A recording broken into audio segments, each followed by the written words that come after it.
Hello વિદ્યાર્થી મિત્રો, આપ સૌનું આપણી આ યુટ્યુબ ચેનલ પર હાર્દિક સ્વાગત છે.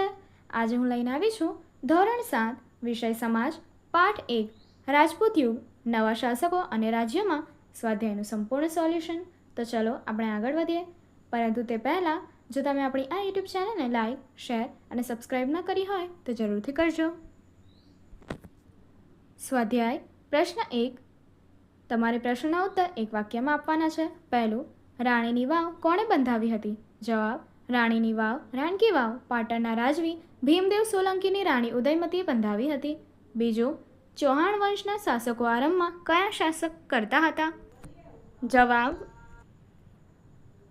ચૌહાણ વંશના શાસકો આરંભમાં રાજસ્થાનના સાંભર સરોવર નજીક શંખભરી અજમેરની ઉત્તરે આવેલા સાંભર નામના સ્થળે શાસન કરતા હતા.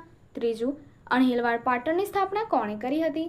જવાબ: પંચાસરના શાસક જયશિખરીના પુત્ર વનરાજ ચાવડાએ સરસ્વતી નદીના કિનારે અણહિલવાડ પાટણની સ્થાપના કરી હતી. ચોથું, વાઘેલા વંશનો છેલ્લો શાસક કોણ હતો? જવાબ: કર્ણદેવ વાઘેલા વાઘેલા વંશનો છેલ્લો શાસક હતો. પ્રશ્ન 2. ટૂંક નોંધ આપવાની છે. પહેલો પ્રશ્ન, રાજપૂતોના ગુણો. તો જોઈએ, રાજપૂતોના ગુણો નીચે પ્રમાણે હતા. પહેલું, રાજપૂતો શૂરવીર, ટેકીલા, નીડર અને એકવચની હતા. તેઓ પ્રાણને ભોગે પણ આપેલું વચન પાળતા હતા. બીજું, તેઓ રણભૂમિમાં કદાપી પાછી પાની કરતા નહીં. યુદ્ધમાં દુશ્મનો સામે જીતવાની આશા ન હોય ત્યારે તેઓ કેસરિયા અર્થાત મૃત્યુને ભેટતા હતા. ત્રીજું, તેઓ ગોબ્રાહ્મણ પ્રતિપાલક હતા. ચોથું, તેઓ શરણાગતનું કોઈ પણ ભોગે રક્ષણ કરતા હતા. પાંચમું, તેઓ યુદ્ધમાં ક્યારેય અધર્મ એટલે કે છડકપટ કે પ્રપંચ રમતા નહીં. બીજો પ્રશ્ન, રાજપૂતો એટલે કે રાજપૂત યુગનો વેપાર વાણિજ્ય. તો ટૂંક નોંધ જોઈએ. પહેલો પોઈન્ટ, રાજપૂત યુગમાં રાજ્યની વેપાર વાણિજ્ય વ્યવસ્થા પર દેખરેખ રાખવા માટે અલગ વિભાગો હતા. બીજો પોઈન્ટ, એ વિભાગ પરદેશ સાથેના વેપાર અને જકાત વસૂલાતની, વસ્તુઓની કિંમત નક્કી કરવાની અને લોકો માટે આવશ્યક ચીજ વસ્તુઓ મંગાવવાની વ્યવસ્થા કરતો હતો. ત્રીજો પોઈન્ટ, એ સમયે જમીનની ઉપજનો છઠ્ઠો ભાગ કર રૂપે વસૂલવામાં આવતો હતો. રાજપૂત યુગમાં જમીન પરનો કર ભાગ નામથી ઓળખાતો હતો. ચોથો પોઈન્ટ, રાજપૂત યુગમાં શહેરો અને ગામડાના જકાત લેવાના થાણા પર, સિંચાઈ પર અને બંદરો પર ઉઘરાવવામાં આવતો હતો. કર ઉઘરાવવામાં આવતો હતો. હવે બ. નીચેના પ્રશ્નના ઉત્તર આપો. તો જોઈએ, પહેલું, ઉત્તર ભારતમાં કોઈ પણ મુખ્ય 3 રાજવંશોના નામ જણાવો. ઉત્તર ભારતના મુખ્ય 3 રાજવંશોના નામ તો તમે જોઈ શકો છો. પહેલું, ગઢવાલ વંશ. બીજું, ચંદેલ વંશ. ત્રીજું, પરમાર વંશ. ચોથું, ચૌહાણ વંશ. પાંચમું, સોલંકી વંશ. છઠ્ઠું, ચૌહાણ વંશ. સાતમું, ચાવડા વંશ. આઠમું, સોલંકી વંશ. નવમું, વાઘેલા વંશ. 10મું, પાલ વંશ અને 11મું, સેન વંશ વગેરે. હવે પ્રશ્ન 2. દક્ષિણ ભારતના કોઈ પણ 3 મુખ્ય રાજવંશો છે. નામ જણાવો. કોઈ પણ 3 રાજવંશોના નામ લખવામાં જોઈએ. પહેલું, ચાલુક્ય વંશ. બીજું, રાષ્ટ્રકૂટ વંશ. ત્રીજું, યાદવ વંશ. ચોથું, હોયસલ વંશ. પાંચમું, વરંગલ વંશ. છઠ્ઠું, પલ્લવ વંશ. સાતમું, ચોલ વંશ.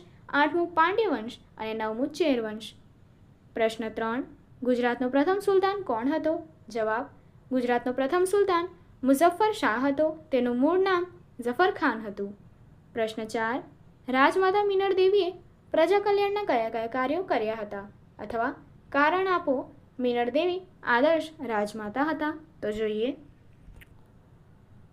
રાજમાતા મિનળ દેવી પ્રજાવત્સલ હતા. તે પ્રજાના કલ્યાણના કામો કરવા માટે હંમેશા તત્પર રહેતા હતા. તેમણે પ્રજાને ન્યાય આપવા નોંધપાત્ર કામો કર્યા હતા. તેમણે સોમનાથનો યાત્રા વેરો નાબૂદ કરાવ્યો હતો. તેમના કહેવાથી પીવાના પાણીની સમસ્યા હલ કરવા સિદ્ધરાજ જયસિંહે ધોળકામાં મલાવ તળાવ અને વિરમગામમાં મુનસર તળાવ બનાવ્યા હતા. ખરેખર મિનળ દેવી આદર્શ રાજમાતા હતા. પ્રશ્ન 3. નીચેના દરેક પ્રશ્નના ઉત્તર માટે વિકલ્પમાંથી તમારે સાચો વિકલ્પ પસંદ કરીને જવાબ આપવાનો છે. પહેલું, ઉત્તર ભારતમાં કયા રાજ્યના રાજાના અવસાન બાદ નાના નાના રાજ્યો સ્વતંત્ર થયા? જવાબ છે બી, હર્ષવર્ધનના. ત્યારબાદ બીજો પ્રશ્ન આપ્યો છે, બુંદેલખંડનું રાજ્ય પાછળથી કયા નામે ઓળખાતું હતું? તો જવાબ તમે અહીં જોઈ શકો છો, જેજાંગ ભુક્તિ નામે. ત્યારબાદ પ્રશ્ન 3. માળવાના પરમાર વંશના શાસકોમાં નીચેનામાંથી કોનો સમાવેશ થતો નથી? જવાબ છે એ કુમારપાળ. પ્રશ્ન 4. 8મી સદીના બંગાળમાં કયા વંશનું શાસન હતું? જવાબ છે સી પાલન વંશનું. 5મું, રાણીની વાવ કયા વંશના શાસનકાળમાં બનાવવામાં આવેલી હતી? તો જવાબ છે બી સોલંકી વંશના. આગળ જોઈએ, તમારે અહીંયા યોગ્ય જોડકા જોડવાના છે. તો જોઈએ, વિભાગ અમાં તમને રાજ્યોના નામ આપ્યા છે અને વિભાગ બમાં શાસકોના નામ આપ્યા છે. તો તમને આપણે જવાબ જોઈએ. પહેલું છે રાજ્યમાં સેન વંશ માટે. તો જવાબ છે સી વિજયસેન પ્રથમ એ શાસક હતો. તે જ રીતે બીજું સોલંકી વંશમાં. તો જવાબ છે ઈ કુમારપાળ. ત્રીજું પાલ વંશ. તો ડી ગોપાલ. ચોથું રાષ્ટ્રકૂટ વંશ. તો જવાબ છે બી ગોવિંદ ત્રીજો. 5મું પલ્લવ વંશ. જવાબ છે એ નરસિંહવર્મન બીજો. આગળની એક્ટિવિટી જોવા માટે અહીં આપેલી એન્ડ સ્ક્રીન પર ક્લિક કરો. Thank you.